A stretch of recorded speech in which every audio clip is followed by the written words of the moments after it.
So I do want to ask a question.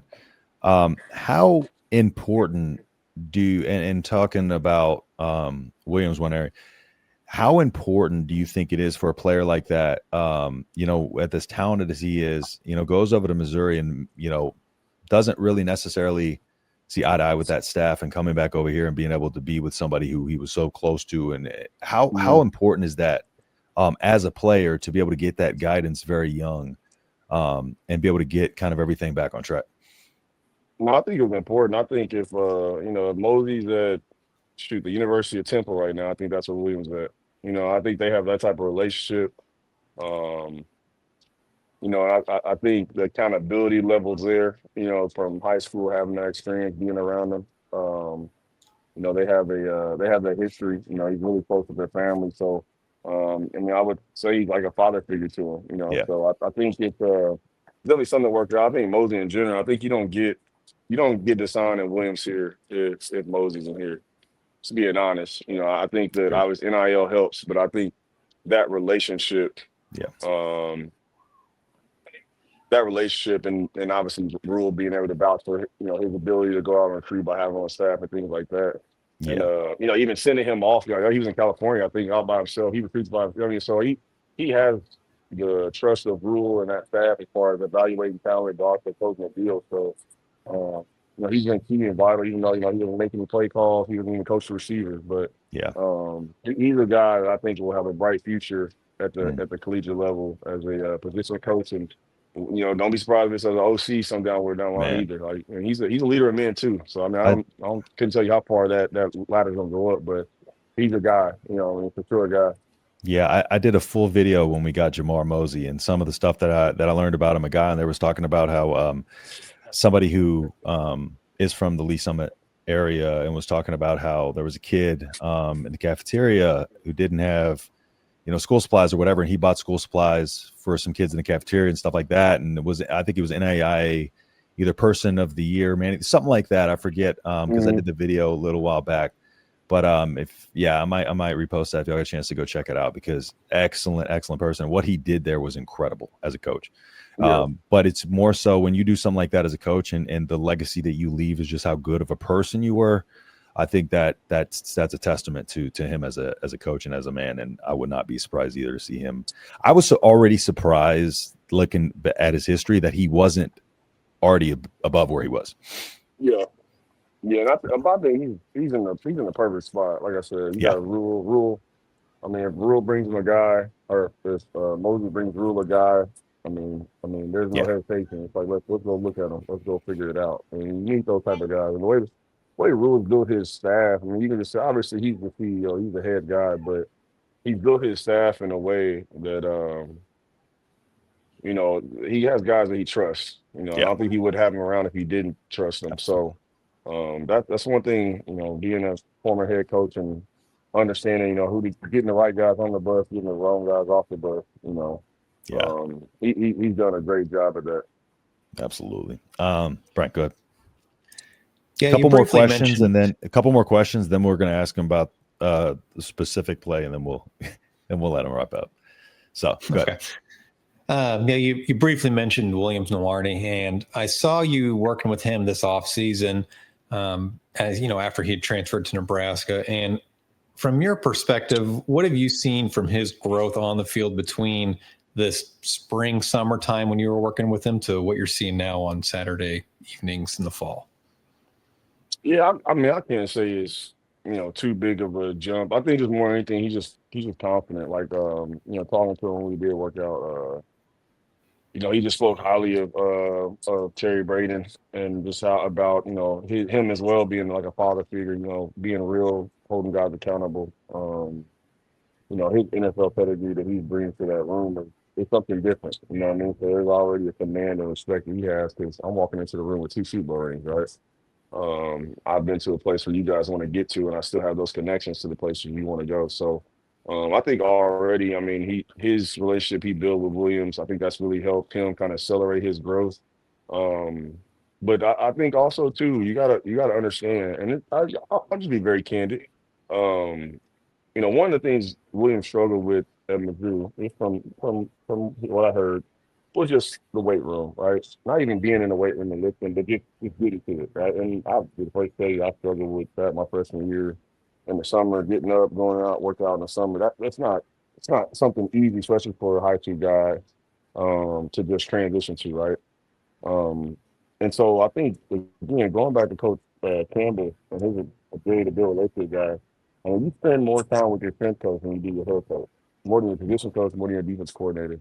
So I think just the familiarity and comfort level he had with him, Coach Braden, Coach Rhule, obviously Mozee to get him up there has really, like I said, accelerated his growth and has allowed him to, get back to being himself and being a part of something bigger than himself and the team. And just again talking to him, I know he genuinely appreciates that almost more than anything, just the family oriented environment that Rhule has built Absolutely. and just how they go about their business. You know what I mean? There's a standard, there's a process, the organization is there. Everything you need is right there. You got to take advantage of it. And that's something you talk to him now, he takes ownership of, kind of how that Mizzou situation went about and, how he learned from it and things like that. And everybody's journey is going to be a 4 year straight at school and then you're out of there, right? Some people are going to bounce around and you got to find the right place for you. Good thing for these kids, unlike us, we can freely find that second opportunity, sometimes third or fourth. Absolutely. So, I mean, I think that's one of the benefits of the new transfer rule. Yep. Brian, well, Michael, just a couple questions, just looking back, I'm just looking back on your time at Nebraska.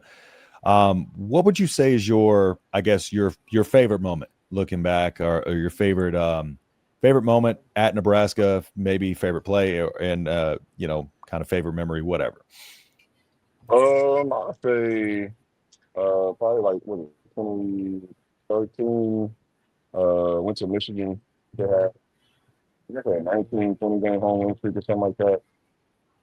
And we ended up beating them in a pretty close game. I think Amir had like a late touchdown, like an option play or something like that.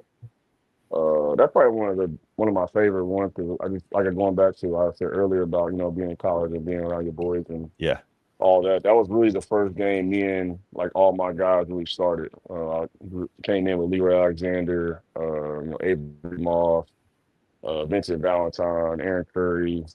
Like we just everybody that came in my class, right? That was kind of our first opportunity to really play and. We balled out. We had a good game and stuff like that, and obviously playing in Michigan, at the Big House. That was just kind of it was just one of those moments you'll never forget. So that was definitely one of my favorites. I put the Oregon game on there as well. Just the environment that was, and starting that season off 7-0 was great too. Take us through that last play though. What for Oregon? Yeah, the last play of the game. That was my favorite memory of you as a Husker was that play. Honestly, I didn't do much. I was supposed to be blitzing. I tried to blitz and I got stonewalled, and then I just dropped back. And it was like 3rd and 16 or 4th and 16 or something like that. I think it was 4th and 16, yeah. Yeah, he started running. I'm like, there's no way this dude think he's about to run. What were you thinking on the sideline, like throughout that game, where they're going for 2-point conversions every time? Oh, we talked about it. I mean, I'll probably say that week. I mean, you always have your specialty meetings, but we probably spent more time on their like 2-point, swing and gate stuff probably than we did on some situations for the straight up defense. Like, they were really, back in the day, they were really extensive with that stuff they did on and for 2 points. So that was almost obviously it is down, but that was almost like playing 4th down, 3rd down.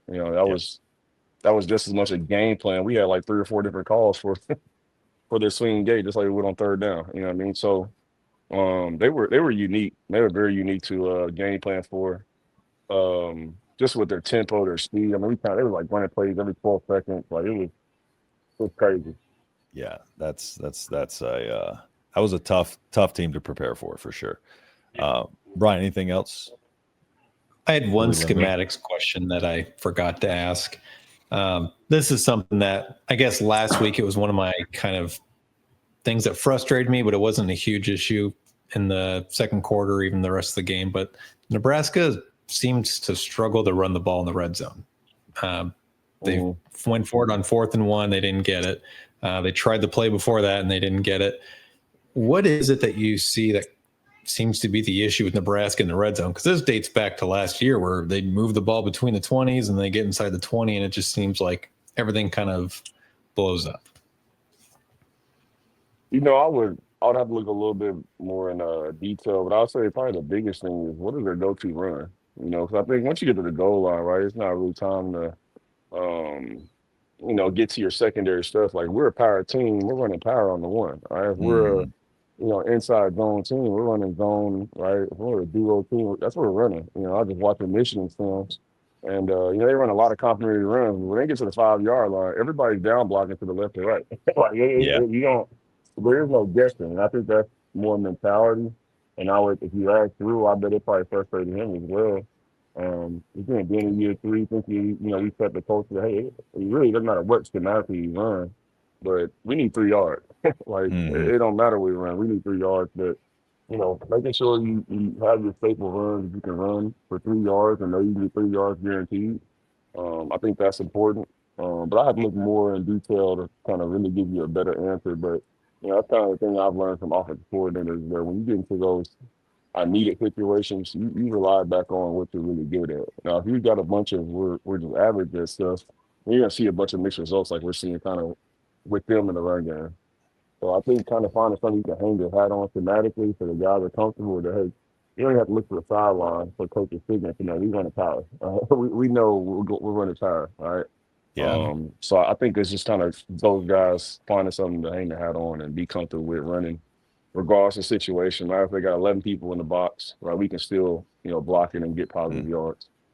Yep. One of the things that I think was that I noticed that could probably have maybe corrected it on a couple of the runs was just changing the pad level. Like that one where Ives was running a little high and try to jump. I doubted it a lot last year in short yardage situations, especially at the goal line. Drove me crazy. But when you leave your feet, you lose all leverage. And if you get met at that top, if you get stopped, you're done. The play's over. Right.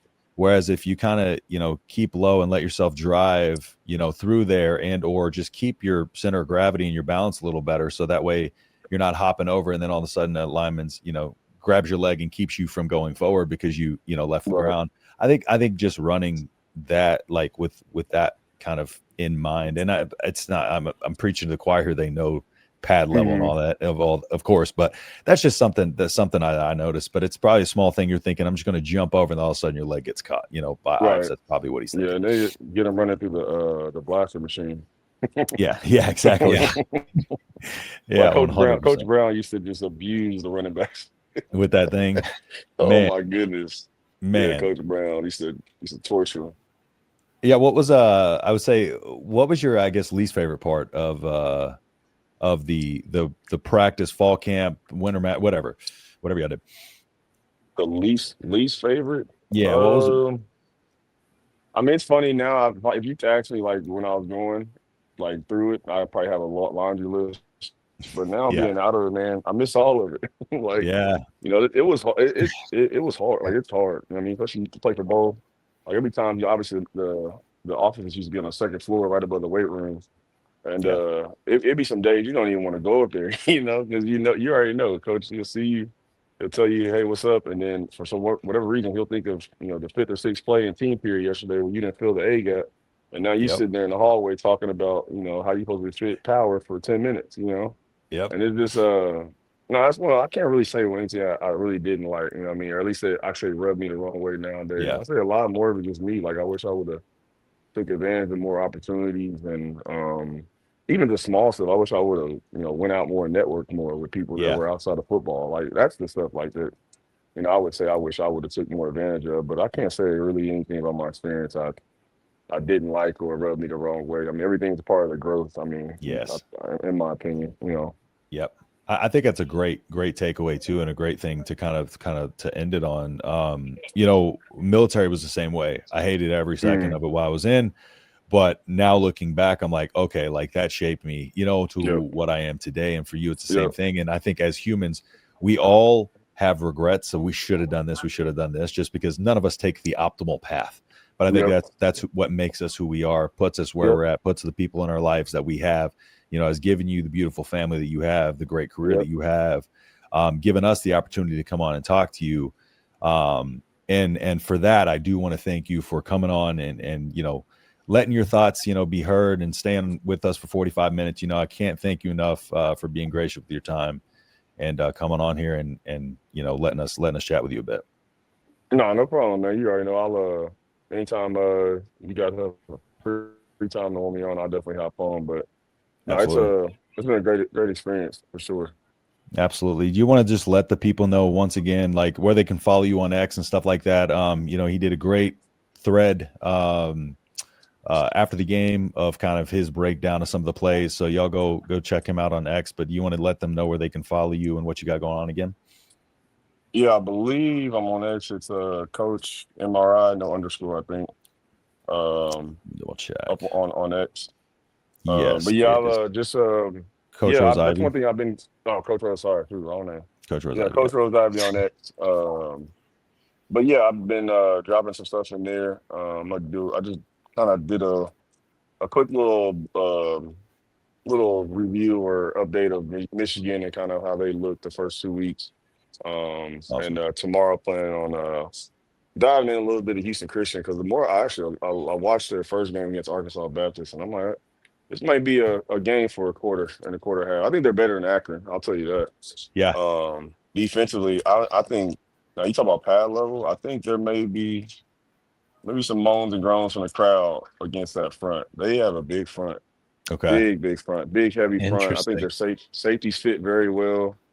I want to say they have the number one FCS defense in the country in the first 2 weeks. I think so. Michael tweet that out earlier today about some stats about them. So I watched their defense a little bit. They can fly around. They can play offensively, like we talked about earlier. Kind of very similar to Cincinnati. So it's gonna be a good game, at least for the first quarter. I think they'll end up blowing them out, but I think there'll be some challenges and stuff that they'll have to work through, which will be good before they go into Michigan. Absolutely. So y'all be sure to check that out so y'all can, I can break down X's and O's to only a level of my own knowledge. He does it for his career. So y'all be sure to check out Coach Michael Rose-Ivey's X account, and so that way y'all can be filming all that. You kind of understand what you're watching a little bit. So thank you again, Coach. I appreciate you hopping on here. And we'll be in touch. For sure, man. Appreciate you guys. Go Big Red. Absolutely. Thank you. Go Big Red. Thanks, sir. Fantastic episode there. That was great. Love the insight. He's probably forgotten more football than I will ever know. Listen, I know schemes, but he knows everything about schemes. It's a different level of knowledge there. It's like when Damon Bidding does his film reviews. I'm like, watch his before mine, or watch mine first. You'll learn a little bit, and then watch his. It's funny because there's moments where he was really getting into the terminology, and it's like he's speaking another language at times. Yes, and that's what I love about football is it quite literally is another language. Exactly, and that's what the hard part is about talking about it, is like understanding like how to make it make sense to the layman, while still trying to make them understand how complex it is. And it's really hard. It's really hard to figure that balance out. But that's why coaches do what they do, because they know how to teach it. They know how to make it make sense.